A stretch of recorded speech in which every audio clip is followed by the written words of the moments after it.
Good morning दोस्तों। आज आपकी क्लास चलेगी शून्य की संख्या ज्ञात करने, यानी क्वेश्चन में देखा जाए तो बड़ी से बड़ी क्वेश्चन दे दिया जाता है और आपसे पूछ दिया जाता है कि इसको हल करने के बाद कितने जीरो आएंगे लास्ट में। इनको हल करने के बाद लास्ट में कितने जीरो आते हैं, वही चीज हम लोग इस फार्मूले से यानी ट्रिक वाइज देखेंगे कि आखिर बड़ी से बड़ी सवालों में हम कैसे पता कर लें कि नहीं कोई जीरो कितना आ जाएगा। दोस्तों, जब तक कोई क्वेश्चन हल नहीं किया जाएगा तब तक हमें ये नहीं पता चल जाता है कि लास्ट में जीरो कितना आएगा। तो इसी को हम ट्रिक से देखेंगे और दो मिनट के काम हम 2 सेकेंडों में कर लेते हैं। तो आइए देखते हैं कि आखिर ट्रिक क्या है। जैसे कोई क्वेश्चन आपका है, जैसे कोई क्वेश्चन है कि 1 गुणे 2 गुणे 3 गुणे 4 डॉट डॉट डॉट से कैसे करके 20 तक हमने ले लिया। तो ऐसे क्वेश्चन में दोस्तों, ऐसे क्वेश्चन में हम करते क्या हैं कि जो लास्ट की सबसे बड़ी वाली संख्या होती है, यानी जो लास्ट की सबसे बड़ी वाली संख्या होती है उसे हम ले लेते हैं और उसमें 5 से डिवाइड यानी 20 में 5 से भाग कर देते हैं। तो जितनी बार जाए वही आपके ये दर्शाता है कि इसमें नंबर ऑफ जीरो कितने होते हैं। तो नंबर ऑफ जीरो हो जाते हैं 4।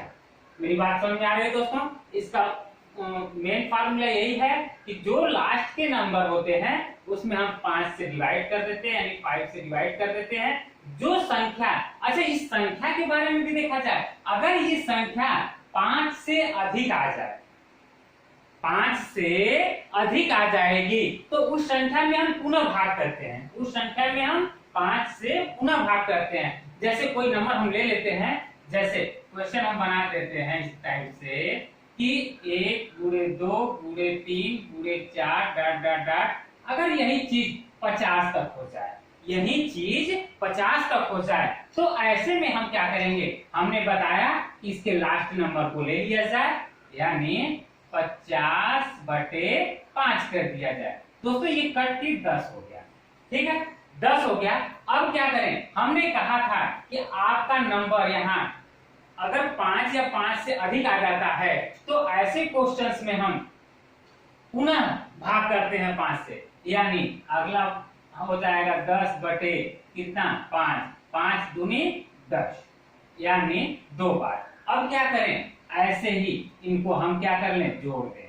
तो क्या हो जाता है 10 2 12, यानी कुल मिला के आपको मिल जाते हैं 12 जीरो। मेरी बात समझ में आ रही है दोस्तों? तो आइए और भी थोड़ा बड़ा कर दिया जाए, थोड़ा और क्वेश्चन को बढ़ा दिया जाए ताकि आपको और भी अच्छे से समझ में आए और इस टाइप का क्वेश्चन परीक्षा में कभी भी ना छूटने पाए, चाहे वो एसएससी हो और चाहे यूपीएससी हो या फिर आपके एसएससी रेलवे हो। ठीक है, आइए देख लेते हैं इसमें क्या है।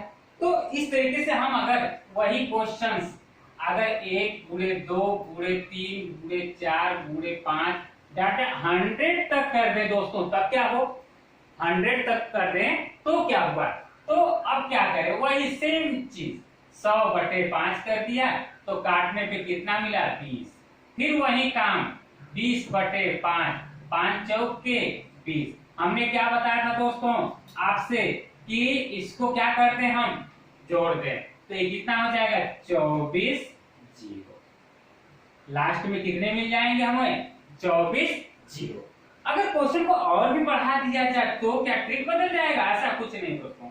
1 गुणे 2 गुणे 3 गुणे 4 डाट डाट अगर 500 हमने कर दिया, सपोज दैट हमने 500 कर दिया, तो ऐसे में क्या करेंगे, आइए देख लेते हैं। ऐसे में क्या करें, 500/5 कर दिया तो काटने पे कितना आया दोस्तों 100 फिर 5 किया गया तो कितना आया दोस्तों 20।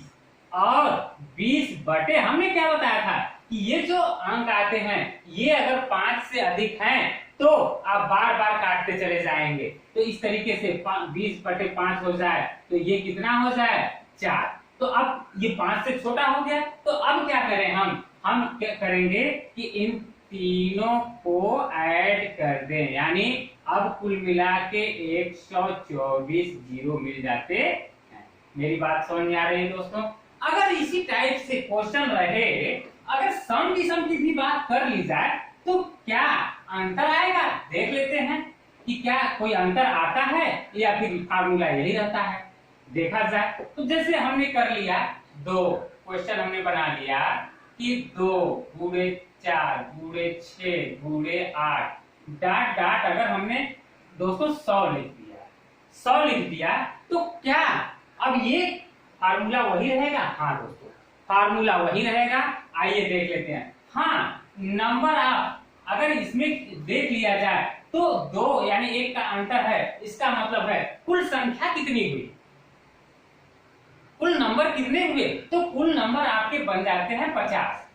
ठीक, 50 बन जाते हैं। अब हमने क्या बताया था, 5 से डिवाइड कर दीजिए, कितनी बार आ गया 10। अब फिर क्या करिए, 10 भागे 5 कर दें तो कितना आ गया 2, यानी अब आपका देखा जाए तो 10 2 12 जीरो मिल जाते हैं। तो ये तो सम संख्या की बात की गई। आइए हम विषम संख्या की बात करते हैं। क्या विषम संख्या भी इस फार्मूले का पालन करती है? तो आइए देख लेते हैं। तो जैसे ऐसे करते हैं, 1 गुणे 2 गुणे 3 गुणे 4 डाट डाट 99 कर दिया हमने। तो दोस्तों क्या अब ऐसे में क्या जीरो मिल सकते हैं? आइए देखते हैं। हमने यहाँ देखा था कहीं न कहीं हम ये देखते हैं कि इसमें जीरो मिलते जाते हैं, लेकिन इसमें क्या है, नंबर ऑफ जीरो, यहाँ पे कितना आ जाएगा 0, यानी कोई भी शून्य नहीं मिलेगा। ऐसे क्वेश्चंस में कोई भी शून्य यानी जीरो नहीं मिलेगा। तो ये मोस्ट इंपॉर्टेंट है और इन्हें हमको याद करने की जरूरत है। मेरी बात समझ में आ रही है? आइए और भी क्वेश्चंस को ले लिया जाए, और भी 2-4 क्वेश्चंस लिया जाए। क्या ये तो फार्मूले बेस्ड हो गए, लेकिन अगर कोई और एक्स्ट्रा क्वेश्चन दे देता है, जैसे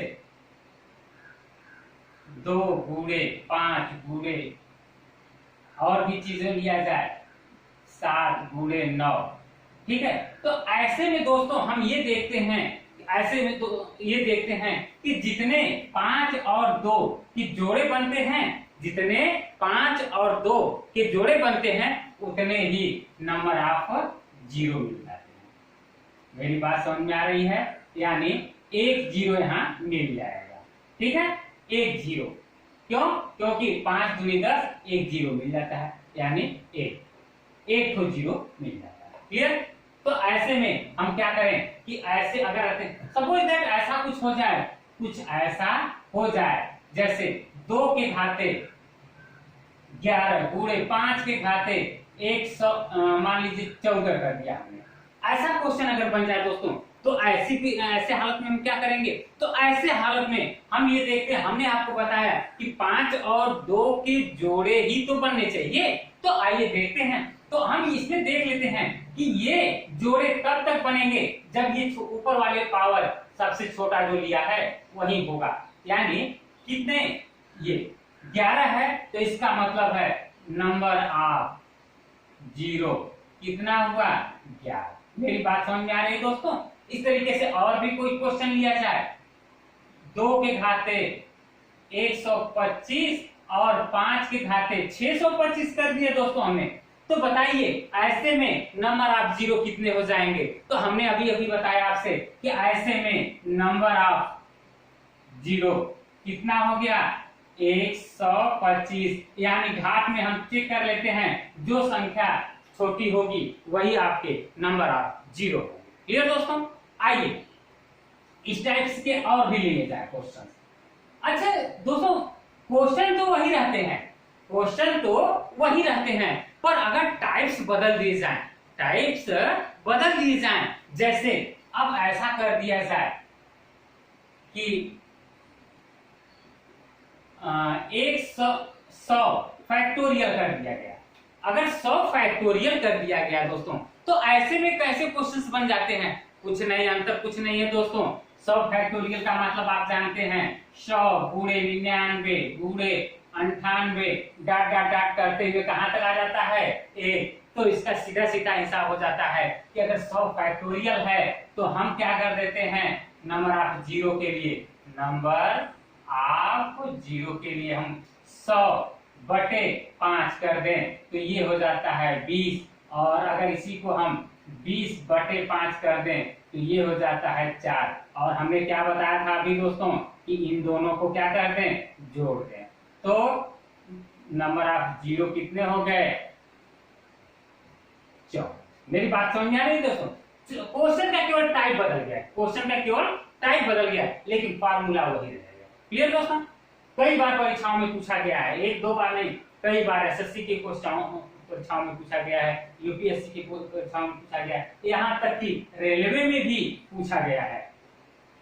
एक आध क्वेश्चन इस टाइप के और हम लोग ले लेते हैं, एक आध क्वेश्चन इस टाइप के और ले लेते हैं। जैसे अगर 500 का ले लिया गया, 500 फैक्टोरियल क्वेश्चन में हो गया, तो अब ऐसे में नंबर ऑफ जीरो कितना हो जाएगा, नंबर ऑफ जीरो कितना हो जाएगा दोस्तों, 500/5 कर दिया तो ये 100 हो गया, 100/5 किया तो ये कट के 20 हो गया, 20/5 किया तो कट के 4 हो गया। अब क्या कर रहे दोस्तों, सबको जोड़ दीजिए तो ये हो जाएगा 124 जीरो। समझ में आ रही है दोस्तों? तो इस तरीके से ये पूरा कंफर्म हो गया कि प्रत्येक किसी भी क्वेश्चन में जीरो कितने आएंगे, कैसे आएंगे, ये हम ज्ञात कर सकते हैं। इसके बाद दोस्तों इस तरीके से क्वेश्चन अगर आ जाए, अगर यही चीज स्क्वायर या क्यूब में हो जाए तो क्या करें, तो आइए देख लेते हैं। स्क्वायर जैसे 1 का स्क्वायर गुणे 2 का स्क्वायर गुणे 3 का स्क्वायर गुणे 4 का स्क्वायर गुणे 5 का स्क्वायर डाट डाट करके अगर हमने ऐसा 10 का स्क्वायर कर दिया तो क्या ऐसे में हम देखते हैं कि कितने जीरो आ जाते हैं। आइए देखते हैं। तो सर्वप्रथम हम क्या करते हैं, इसमें सबसे बड़ा अंक कौन है, 10, यानी सबसे बड़े अंक को ले लिया गया। फार्मूला वही रहेगा दोस्तों, 5 दूनी 10। अब जो आंसर आता है इसमें उसका क्या है, जब ये स्क्वायर वाला चल रहा है तो उसमें क्या कर दें, स्क्वायर कर दें, यानी 4 नंबर ऑफ जीरो। मेरी बात समझ में आ रही है दोस्तों कि नंबर ऑफ जीरो कितना हो जाएगा, 4। ठीक, अब क्या करें, एक आप क्वेश्चन और देखा जाए अगर इस टाइप का है तो देखते हैं। तो ये जैसे 1 स्क्वायर गुणे 2 का स्क्वायर गुणे 3 का स्क्वायर और डाट डाट कर दिया हमने, मान लीजिए 100 का स्क्वायर, तो सवाल तो लंबी हो गई। आइए देख लेते हैं। तो क्या करें, ऐसे में क्या करें, 100 बटे कितना 5, 5 दूनी यानी 20 बार हो गया। अब 20/5 कर दिया जाए तो 5 चौके 20 हो गया, यानी अगर जोड़ दिया जाए तो 20 4 24 हो जाए। अब क्या हो जाएगा, तो आप यहाँ पे 24 का क्या कर दें दोस्तों, स्क्वायर कर दें। अगर 24 का स्क्वायर करेंगे तो कितना हो जाएगा, 4 7 406। मेरी बात समझ में आ रही है दोस्तों? तो इस तरीके से हम इसको हल करेंगे। ये हो गया आपका नंबर ऑफ जीरो। अगर दोस्तों यही चीज अगर क्यूब में आ जाए तो हम क्या करें दोस्तों, आइए देख लेते हैं। अगर क्यूब में कोई क्वेश्चन इस टाइप से कर दे कि नहीं ये क्यूब है तो क्या कर लें, आइए देख लेते हैं। कुछ नहीं दोस्तों, ये देखिए क्यूब हो गया। हल करने का तरीका सेम टू सेम, आइए जैसे देख लेते हैं क्या हो जाए, 10/5 दूनी 10, यानी अब आपको नंबर ऑफ जीरो ज्ञात करना है, लेकिन ये क्यूब है तो इसका क्या करते हैं हम, क्यूब। तो ये हो जाएगा 2 गुणे 2 गुणे 2, यानी 8 जीरो। मेरी बात समझ में आ रही है? अगर क्वेश्चन को और भी बड़ा कर दिया जाए तो देखा जाए कितना हो जाए, 1 का क्यूब गुणे 2 का क्यूब गुणे 3 का क्यूब डाट डाट 25 का क्यूब किया है। तो आइए देख लेते हैं। तो ये हो जाता है आपका 25/5, 5 बचे 25। अब ये 5 आ गया ना, तो अब क्या करें बताइए, अब क्या करें, अब वही 5/5 किया गया तो 1 हो गया, 5 और 1 कितना हो गया, 6। अब 6 का क्यूब किया गया तो कितना हो जाएगा, 216। तो क्या आ जाएगा दोस्तों, number of zero, number of zero हो जाएगा। दोस्तों अगर वीडियो पसंद आई हो तो सब्सक्राइब करना ना भूलें, साथ में लाइक करें और दोस्तों के साथ शेयर करने ना भूलें। धन्यवाद।